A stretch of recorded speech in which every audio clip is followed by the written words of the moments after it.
Paz e graça seja na vida de todos. Hoje nós vamos estudar o capítulo 48 de Gênesis. Jacó abençoa Manassés e Efraim. Algum tempo depois, disseram a José: seu pai está doente e ele foi vê-lo, levando consigo seus 2 filhos, Manassés e Efraim. E anunciaram a Jacó, seu filho José veio vê-lo. Israel reuniu suas forças, assentou-se na cama. Então disse Jacó a José: o Deus Todo-Poderoso apareceu-me em luz na terra de Canaã e ali me abençoou, dizendo: eu o farei prolífero e o multiplicarei, farei de você uma comunidade de povos e darei essa terra por propriedade perpétua aos seus descendentes. Agora, pois, os seus 2 filhos que lhe nasceram no Egito, antes da minha vinda para cá, serão reconhecidos como meus. Efraim e Manassés serão meus, como são Rúben e Simeão. Os filhos que lhe nasceram depois deles serão seus. Serão convocados sobre o nome dos seus irmãos para receberem sua herança. Quando eu voltava de Padã, para minha tristeza, Raquel morreu em Canaã, quando ainda estava a caminho, a pouca distância de Efrata.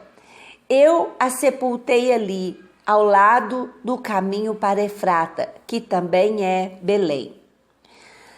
Jacó, então, ali na sua velhice, também maduro na sua fé, é costume, quando está muito idoso, chamar os seus filhos para lhe abençoarem. Essa questão da bênção sempre foi algo assim muito valorizado, muito importante na família, tanto, vamos dizer, fisicamente, quanto espiritualmente.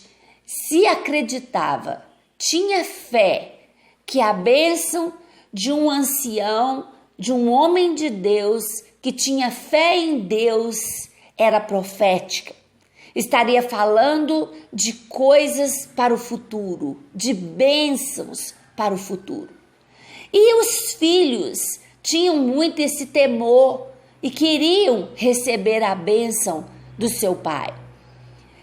E nós vemos isso acontecer aqui com Jacó. No final da sua vida, já percebendo que já não lhe restava muito tempo mais, ele chama José para abençoá-lo, e José vem com seus 2 filhos. Muito sábio, muita sabedoria a de José. E aqui acontece algo interessante, porque Jacó, ele diz para José que aqueles 2 filhos, Efraim e Manassés, agora seriam de Jacó. Esses 2 filhos estariam ali tomando o lugar de filho de Jacó e não de neto de Jacó. E Jacó diz assim: olha, esses 2 são meus. Eles vão entrar como filhos, como Rúben, como os outros filhos. Agora, os outros que você tiver serão seus. Quer dizer, a bênção que Jacó estaria dando ali para esses 2 filhos seria diferente do que viria para os outros filhos que José tivesse. Ele deixa muito claro que os outros filhos, eles seriam assim agregados às tribos de Manassés e Efraim, onde nós vamos conhecer que das 12 tribos, Manassés e Efraim entra ali como filho de Jacó e vão fazer parte então das 12 tribos de Israel, dos 12 filhos de Jacó. Muito interessante isso para a gente aprender. E depois acontece algo aqui também muito interessante, né? Deus sempre nos surpreendendo. O versículo 7. Aqui também ele vai falar sobre a morte de Raquel, né? Falando para José dos acontecimentos na vida dele. Ele fala sobre quando Deus aparece para ele e para Jacó e firma ali a sua promessa, firma ali a sua bênção sobre a vida dele, de Jacó, e também fala sobre a tristeza que foi ele enterrar a mulher que ele tanto amava, que era a mãe de José, ali no caminho de Efrata. Ele, no final da vida, ele começa a se lembrar dessas coisas, mas a principal é de ser abençoado por Deus. Esse capítulo, ele vai falar para nós sobre o poder da bênção, o ser abençoado, o poder da fé e sobre os propósitos de Deus. Então vamos ver mais aqui. Quando Israel, versículo 7, ele voltava de Padã, para a tristeza, Raquel morreu em Canaã, quando ainda estávamos a caminho a pouca distância de Efrata. Eu a sepultei ali, ao lado do caminho para Efrata, que é Belém. Quando Israel viu os filhos de José, perguntou: quem são estes? Respondeu José a seu pai: são os filhos que Deus me deu aqui no Egito. Então Israel disse: traga-os aqui para que eu os abençoe. Os olhos de Israel já estavam enfraquecidos por causa da idade avançada e ele mal podia enxergar. Por isso José levou seus filhos para perto dele e seu pai os beijou e os abraçou. E Israel disse a José: nunca pensei que veria sua face novamente e agora Deus me concede ver também os meus filhos. Jacó começa a mostrar uma gratidão pela vida dele, apesar de tudo que ele passou, e não foi pouca coisa. Agora, começando a enfrentar também a fome, ele passa por muitas coisas com os filhos, enterra sua esposa amada, perde o seu filho. Na mente dele, foi falado para ele que ele tinha morrido. E ele diz: Deus foi bom demais para mim, José, porque eu não imaginava ver nem você mais na minha vida. Quanto mais Deus me abençoa com o privilégio de ver também os meus netos. Eu amo Efésios 3:20, que diz que Deus é poderoso para fazer infinitamente mais do que nós possamos pedir ou imaginar. Eu digo que esse é o meu versículo. Eu amo esse versículo.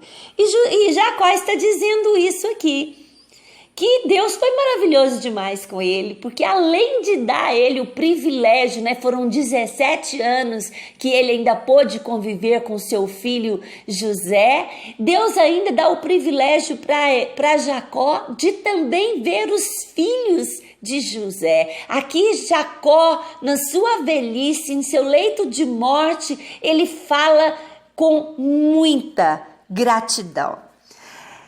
Em seguida, José os tirou do colo de Israel, curvou-se o rosto em terra, e José tomou os dois, Efraim à sua direita, perto da mão esquerda de Israel, Manassés à sua esquerda, perto da mão direita de Israel, e os aproximou dele.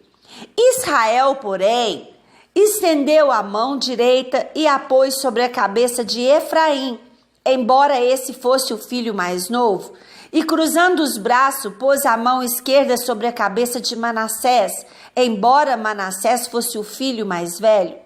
E abençoou a José, dizendo: que o Deus a quem serviram meus pais, Abraão, Isaque, o Deus que tem sido meu pastor em toda a minha vida até o dia de hoje, o anjo que me remiu de todo o mal, abençoe esses meninos.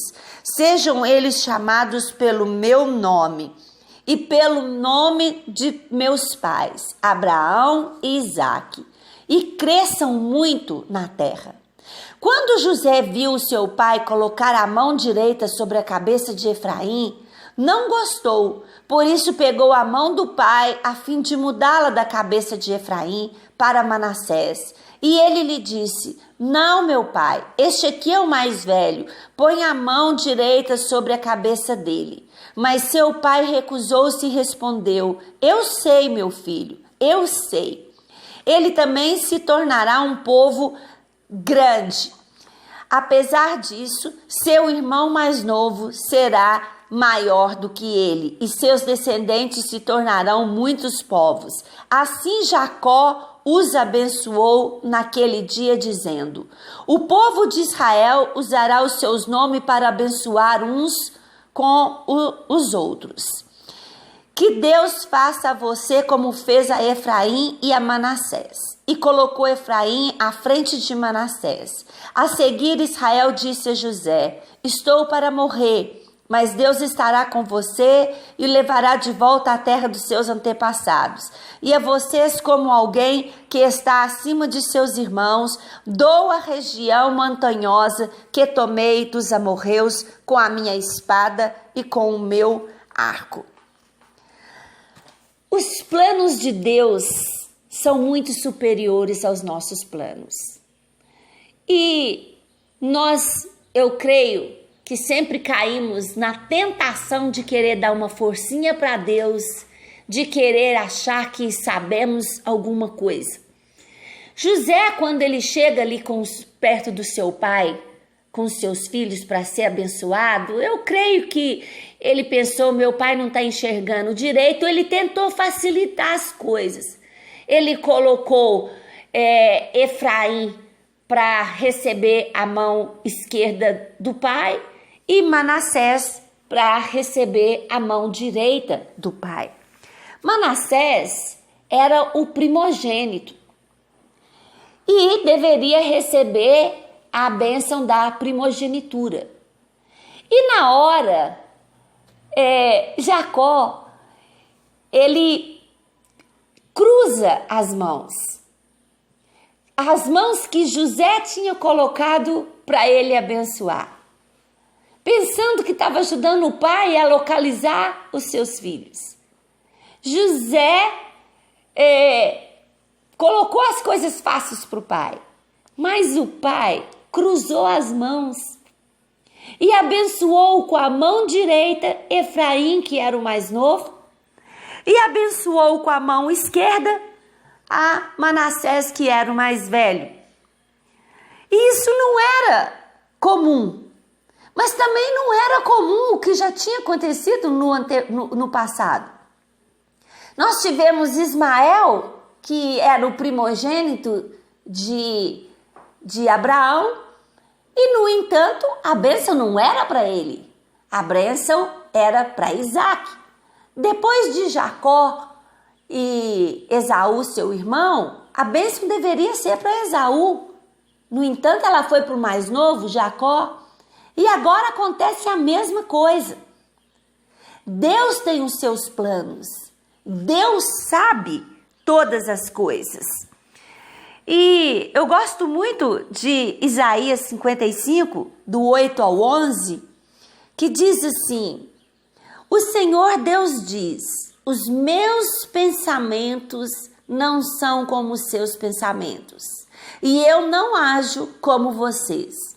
Assim como o céu está como muito acima da terra, assim são os meus pensamentos e as minhas ações estão muito acima das suas. E no versículo 11 ele diz: assim também é a minha palavra, ela não volta vazia para mim sem nada, sem fazer aquilo que ela foi proposta de realizar. eu gosto também de 1 Samuel 16, a partir do 7 ao 23, onde Samuel vai ungir o rei de Israel. E se o profeta Samuel, ele vê ali o primeiro filho de Jessé, e ele imagina e fala consigo mesmo, esse é o cara, alto, bonito, forte, um típico de rei. E Deus fala com ele assim, não é não, Samuel? Eu não vejo como o homem vê. Eu não vejo como você vê, Samuel. Eu vejo o coração. E este não é a pessoa que você vai ungir rei. E vieram todos, aí do segundo em diante, Samuel já não ousou mais pensar alguma coisa. Até que chega o último filho e ele pergunta, não tem mais filhos? E vem Davi, que era o homem que Deus tinha preparado. Então esse capítulo, nós vemos aqui muita fé. Ele é citado na Galeria da Fé, Jacó é citado na Galeria da Fé, José é citado na Galeria da Fé. E é muito lindo que Jacó também, ele fala de uma terra que ele estava dando para José, que ele ainda não havia conquistado. E nenhum desses homens de fé, nem Abraão, nem Isaac de Jacó, viram a terra da promessa. Mas eles acreditavam em ver lá na frente a sua descendência tomando posse da terra prometida. Amém? Fica essa palavra para sua meditação, fé, propósito de Deus, gratidão. Amém? Que Deus te abençoe.